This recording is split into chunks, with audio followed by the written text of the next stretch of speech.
Today we're talking about laying a floor and where to start.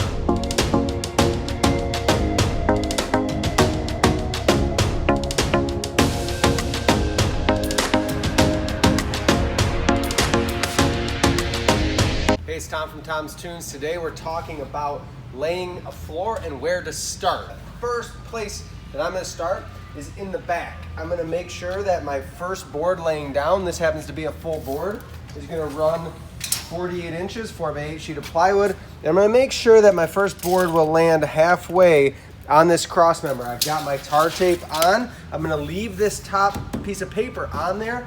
And where I'm going to start is getting my backboard on, getting it centered on this cross member as well as in the back. Then I'm going to self-tapping screw into this back cross member. Then I'll show you where we go from there in terms of peeling up the tar tape and getting the first board in place. Something to keep in mind, and this is different on every boat, but your cross members and how they relate to the pontoon, like this one here, they're not always the exact same distance, unfortunately.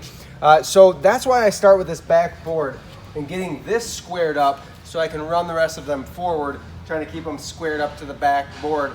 That way everything stays square the whole way. Getting my board centered side to side, and then I'll also make sure I'm centered on this cross member here.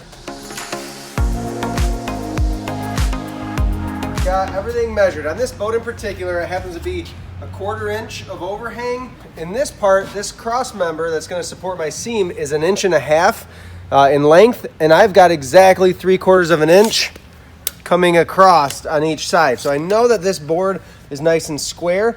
Where I move from here, if you come around to the back side, I'm going to put one screw, a self-tapping screw towards the side, and then every 16 inches across, so it's 7 in total, will run across this back board. If you have a little bit of aluminum showing here, don't worry about it. As long as you're square at the front and on each side, you're going to be okay, because this rub rail is going to protect and cover that. You'll never see this little bit of aluminum sticking out.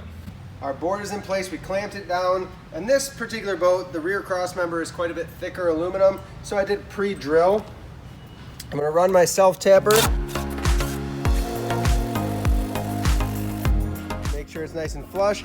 I'm gonna run one on this corner, and then across the boat on the other side.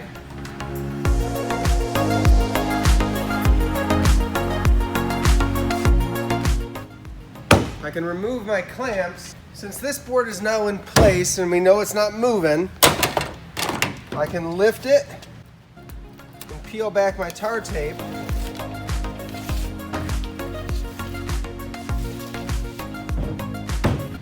I'll get up there, I'll press that front edge of the board down. I'll continue all my screws here.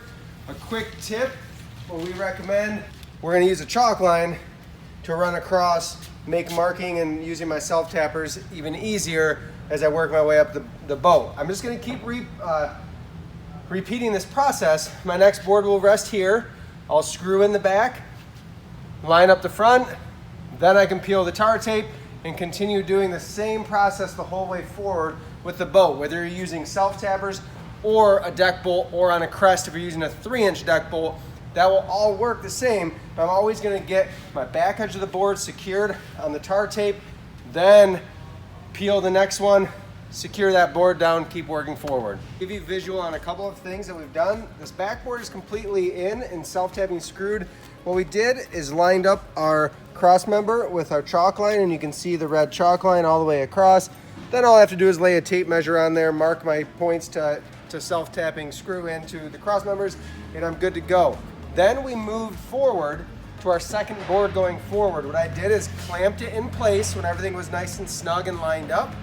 And I've already screwed that seam together. Just like we did on the backboard, I lift the front edge, I peel my tar tape, and then I can drop that board right down and keep moving forward. Pretty soon we'll have a deck on this boat.